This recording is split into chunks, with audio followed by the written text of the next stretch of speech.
ഇതിനു മുമ്പ് അറസ്റ്റ് ചെയ്ത പോറ്റിയെ പറ്റി ഒന്ന് സപ്പോർട്ട് ചെയ്തൊരു പോസ്റ്റ് ഇട്ടില്ല. പക്ഷെ എന്തുകൊണ്ട് തന്ത്രി അറസ്റ്റ് ചെയ്ത പോസ്റ്റ് ബന്ധുവായതുകൊണ്ടാണ്. ശവന്തിനല്ല, ഒരു ദൈവതുല്യനാണ് ഈ തന്ത്രി എന്ന് പറയുന്നത്. ദൈവത്തിന് തുല്യമാണ്. അപ്പൊ പോറ്റി പറയും ദൈവതുല്യം തന്ത്രി ആയിരിക്കില്ല, നമുക്കറിയില്ല. അപ്പൊ തന്ത്രിയെ മനഃപൂർവ്വം കുടുക്കി ബാക്കി ആരെങ്കിലും രക്ഷിച്ചെടുക്കാനുള്ള വഴിയാണോ എന്ന് കണ്ഠരര് രാജീവരോട് 100 കാര്യങ്ങൾ അഭിപ്രായ വ്യത്യാസമുള്ള വ്യക്തിയാണ് ഞാൻ. ശബരിമല യുവതി പ്രവേശന കാലത്തൊക്കെ ഞാനും അദ്ദേഹവും പരസ്പരം പരസ്യമായി തന്നെ വിയോജിച്ചവരാണ്. നമസ്കാരം. തന്നെ സ്വർണ്ണത്തോളം കേസിൽ നിർണായകമായ ഒരു അറസ്റ്റ് ഉണ്ടായിരിക്കുകയാണ്. തന്ത്രി അറസ്റ്റ് ചെയ്യിക്കുകയാണ്. ഇപ്പോൾ രാഹുൽ ഈശ്വർ തങ്ങൾ കുടുംബ ബന്ധം തന്ത്രി അറസ്റ്റ് ചെയ്യിക്കുകയാണ്. ഇതിന് മുമ്പ് ഇന്നൊരു FB പോസ്റ്റ് തന്നിട്ടിരുന്നു. ഇതിനു മുമ്പ് അറസ്റ്റ് ചെയ്ത പോറ്റിയെ പറ്റി ഒന്ന് സപ്പോർട്ട് ചെയ്തൊരു പോസ്റ്റ് ഇട്ടില്ല. പക്ഷെ എന്തുകൊണ്ട് തന്ത്രി അറസ്റ്റ് ചെയ്ത പോസ്റ്റ് ബന്ധുവായതുകൊണ്ടാണോ? പോറ്റിയെ ആദ്യം അറസ്റ്റ് ചെയ്യണമെന്ന് പറഞ്ഞ വ്യക്തി ഞാനാണ് മാധ്യമങ്ങളിലൂടെ. കാര്യം ഉണ്ണികൃഷ്ണൻ പോറ്റിക്ക് നേരിട്ട് കേസുമായി ബന്ധമുണ്ട്. ഇപ്പോൾ താങ്കളോട് പെട്ടെന്ന് ചോദിക്കാം, തന്ത്രി എന്ത് വകുപ്പിൽ അറസ്റ്റ് ചെയ്തു? അതിപ്പോഴും മീഡിയക്കാർക്ക് പലർക്കും അറിയില്ല. എന്ത് വകുപ്പിലാണ് തന്ത്രി അറസ്റ്റ് ചെയ്യുന്നത്? അതെ, ഇനി റിമാൻഡ് റിപ്പോർട്ട് വരേ ഉള്ളൂ, ഇനിയും വരുന്നത് വരെ. അപ്പോൾ ഇപ്പം മനസ്സിലാക്കുന്നത് അഴിമതി നിരോധന നിയമം അടക്കം തന്ത്രിക്കെതിരെ ഇൻവോക്ക് ചെയ്തു എന്നാണ്. തന്ത്രി ദേവസ്വം ബോർഡിന്റെ ജീവനക്കാരനോ ദേവസ്വം ബോർഡിന്റെയോ ഗവൺമെന്റിന്റെയോ ശമ്പളക്കാരനോ ആണെന്ന രീതിയിലാണ് അവർ ട്രീറ്റ് ചെയ്തിരിക്കുന്നത്. അപ്പം സാങ്കേതികത്വം പറഞ്ഞ് തന്ത്രിയെ കൊടുക്കാൻ ശ്രമിക്കുന്നതാണോ നോക്കണം. എന്തായാലും പ്രധാന പോയിന്റുകൾ 2 എണ്ണമാണ്. ഒന്ന്, ബഹുമാനപ്പെട്ട ഹൈക്കോടതിയുടെ 9 ഇടക്കാല വിധിന്യായങ്ങളിൽ ഒന്നിൽ പോലും തന്ത്രിയെക്കുറിച്ച് നെഗറ്റീവായ പരാമർശമില്ല.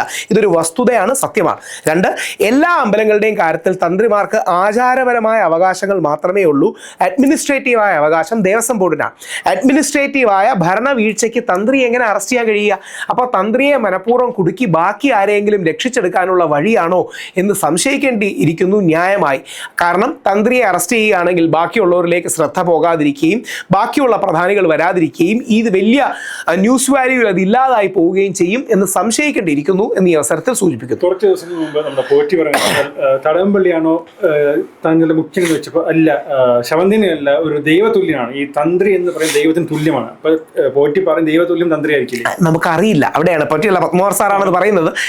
എന്താ അറിയാമോ, ഇത് എന്താ യഥാർത്ഥത്തിൽ സംഭവിച്ചത്? അതായത് 2 പോസിബിലിറ്റിയേ ഉള്ളൂ. ശബരിമലയിലുള്ള സ്വർണ്ണപ്പാളികൾ സ്വർണം പൂശലാക്കി മാറ്റി അതെടുത്തോണ്ട് പോയി. അങ്ങനെയാണെങ്കിൽ ഏതാനും ലക്ഷം രൂപയോ കോടി രൂപ മാത്രമേ വരൂ. അതിനുവേണ്ടി ആരും ഇത് ചെയ്യില്ല. 2, രമേശ് ചെന്നിത്തലാജി ഉന്നയിച്ചതുപോലെ ഇത് 100 കണക്കിനോ 500 കോടിക്കോ മറച്ചു വിറ്റോ മുറിച്ചു വിറ്റോ ചെയ്യുക. ഇതിൻ്റെ മണി ട്രെയിൽ എന്തായാലും ഇതുവരെ വന്നിട്ടില്ല. അപ്പോൾ യഥാർത്ഥത്തിൽ ഈ കേസ് ആദ്യത്തേത് മാത്രമാണ് എന്ന ധാരണ കൊടുത്ത് അവസാനിപ്പിക്കാനും അതിൽ തന്ത്രിയെ കൊടുക്കാനും ബാക്കിയുള്ളവരിലേക്ക് ചോദ്യം പോകാതിരിക്കാനും വേണ്ടി ചെയ്യുന്നതാണോ എന്നാരെങ്കിലും സംശയിച്ചാൽ അവരെ കുറ്റം പറയാൻ കഴിയും. ആയിരിക്കാൻ സാധ്യതയുണ്ട്. തന്ത്രിയെ കൊടുക്കാൻ നല്ല രീതിയിൽ സാധ്യതയുണ്ട്. കാരണം തന്ത്രിയെ കുടുക്കിയാൽ ബാക്കി പലർക്കും രക്ഷപ്പെടാനുള്ള അവസരമുണ്ടാകും എന്നത് വെച്ച് തന്ത്രിയെ കൊടുക്കാൻ സാധ്യതയുണ്ട്.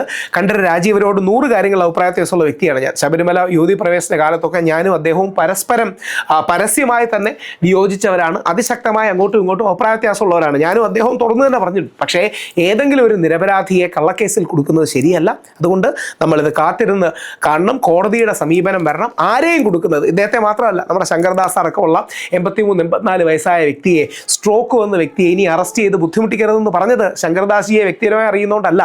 നന്മയും നിയമവും മനുഷ്യത്വവുമാണ് നമ്മൾ മുമ്പോട്ട് പോകേണ്ടത്. നിയമത്തെ ഉപയോഗിച്ച് ആരെയും കൊടുക്കുന്ന ഒരു രീതി ശരിയല്ല. അതായത് വലിയ സ്രാവുകളെ പിടിക്കാതിരിക്കാൻ വേണ്ടിയാണ് തന്ത്രി അറസ്റ്റ്. അത് സാധ്യതയുണ്ട്. ചില ആൾക്കാർ അങ്ങനെ പറയുന്നു. അതായത് വലിയ സ്രാവുകളിലേക്ക് പോകാനും മറ്റ് വലിയ വിഷയങ്ങളിലേക്കും പോകാതിരിക്കാനും വലിയൊരു ന്യൂസ് വാല്യൂ, ഒരു ബിഗ് ബാങ്ക് ഉണ്ടാക്കി ശ്രദ്ധ തിരിക്കാനും വേണ്ടി ചെയ്തതാകാൻ സാഹചര്യമുണ്ട്. അവിടെയാണ് കണ്ഠരര് രാജീവരോട് ചില കാര്യങ്ങളിൽ അഭിപ്രായ വ്യത്യാസമുണ്ട്. പക്ഷേ അദ്ദേഹത്തെ കൊടുക്കുന്നത് ശരിയല്ല. ഞാൻ തന്നെ ഹൈന്ദവ സംഘടനകൾ, തന്ത്രി സംഘടനകൾ, ബ്രാഹ്മണ സംഘടനകൾ അടക്കമുള്ളവരോട് സംസാരിക്കുന്നുണ്ട്. യോഗക്ഷേമ സഭയോടൊക്കെ സംസാരിച്ചിരുന്നു. തന്ത്രിയെ ശക്തമായി സപ്പോർട്ട് ചെയ്യണം എന്ന് അവരോട് ഞാൻ അഭ്യർത്ഥിച്ചിട്ടുണ്ട്. അത് വ്യക്തിപരമായ ബന്ധമുള്ളത് കൊണ്ടല്ല, തന്ത്രിയെ കുടുക്കിയതാകാനുള്ള സാധ്യതകൾ വളരെ കൂടുതലാണ്.